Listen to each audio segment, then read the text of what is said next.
Welcome friends. Today we see fireproof construction in building. Introduction of fireproof construction.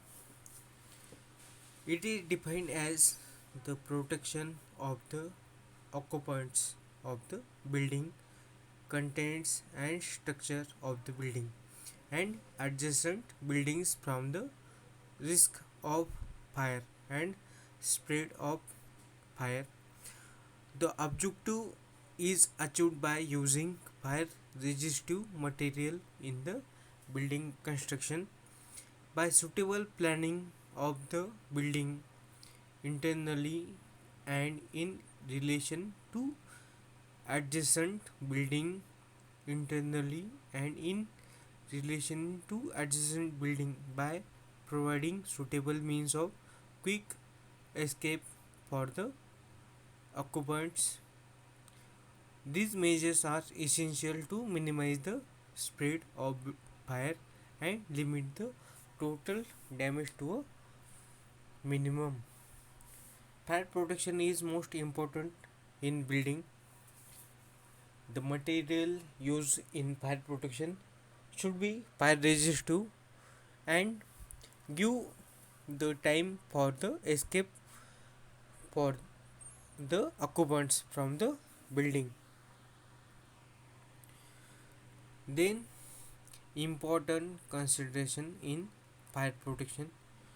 The first is fire resistance building. It should be the objective of every engineer and architect while planning and designing the building that the structure offer sufficient resistance against fire so as to afford protection to the occupant. Use of fire resistant materials and construction techniques and providing quick and safe means of escape in the building are required in fire resistance building.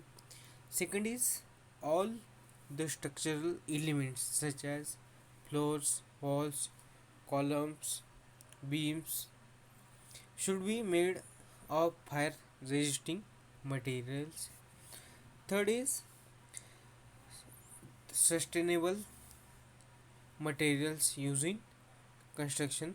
The construction of structural elements such as walls, floors, columns, lintels, arches, etc. should be made in such a way that they should continue to function at least for the time which may be sufficient for occupant to escape safely in time of fire. Next is building components should withstand for a time. The building should be so planned or oriented that the elements of construction or building component can withstand fire for a given time depending upon the size and use of building. To isolate various components so as to minimize the spread of fire, suitable separation is necessary to prevent fire, gases, and smoke from spreading rapidly through corridors, staircase, and lift shaft. Lift shaft. Next is adequate means of escape are provided for occupants to leave the building quickly and safely in terms of outbreak of fire. And last is in multi-storied office buildings suitable equipment for detecting of fire, extinguishing and warning of fire should be installed in the building. Next point is fire resistance construction. According to National Building Code, the classification of construction is in four classes that are type 1, type 2, type 3 and type 4. The classification is based on fire resistance offered by a building component that are 4 hours, 3 hours, 2 hours and 1 hours respectively for type 1, type 2, type 3 and type 4 of building. To achieve the object of fire resistance, due consideration should be made in design and construction of the structural members, and use of combustible material should be avoided as far as possible in the construction of building.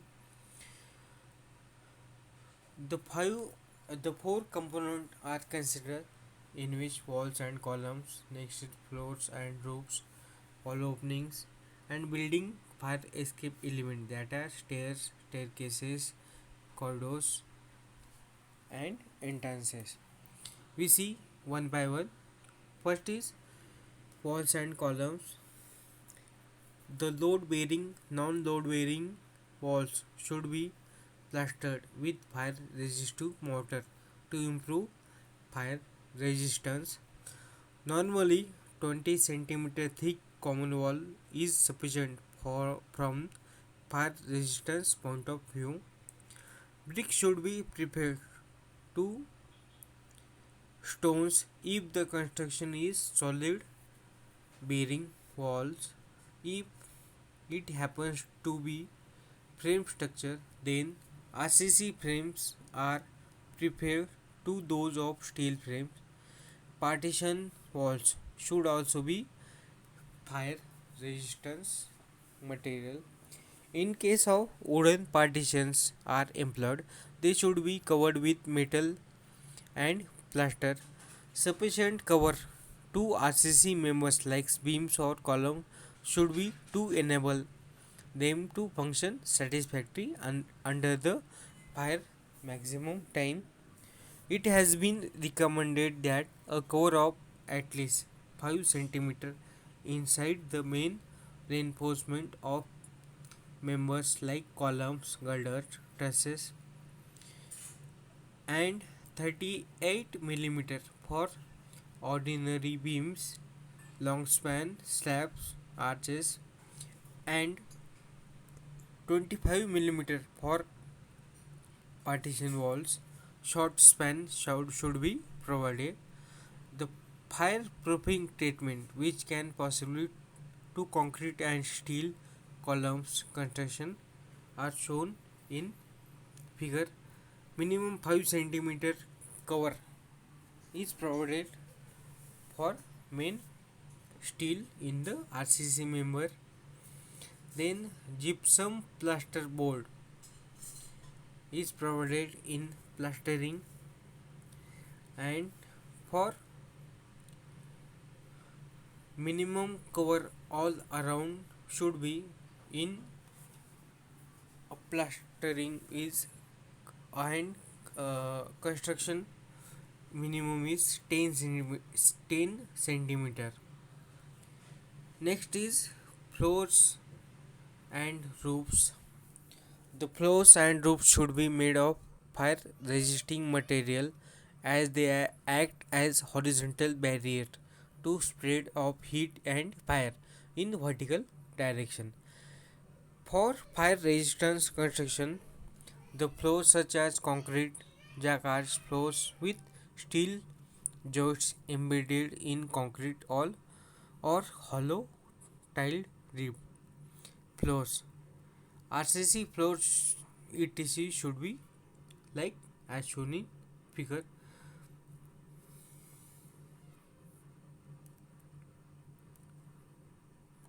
Third is wall openings. From fire resistance point of view, firstly the openings in the walls should be restricted to a minimum, and secondly they should be protected by suitable arrangement in case of fire. These days wire glass panels are prepared for windows, whereas steel rolling shutters are becoming popular for doorways and windows openings in garages, godowns, shops, etc. due to their ability in preventing the spread of fire. And last is building fire escape element. Staircases, corridors, lobbies, entrances, etc. are the fire escape elements should be constructed out of fire resistance material and be well separated from the rest of the buildings. Doors to the staircases, corridors, and lifts should be made of fireproofing materials. Staircases should be created next to the outer walls and should be accessible from any floor in the direction of flow toward the exit from the building. Next point is general measures of fire safety in building. In important buildings, in addition to the fire resistance material and adopting fire resistance construction, the some points or general measures of fire safety have been recommended, that are: first is alarm system, second is fire extinguishing arrangement, and third is escape routes for public buildings. Thank you.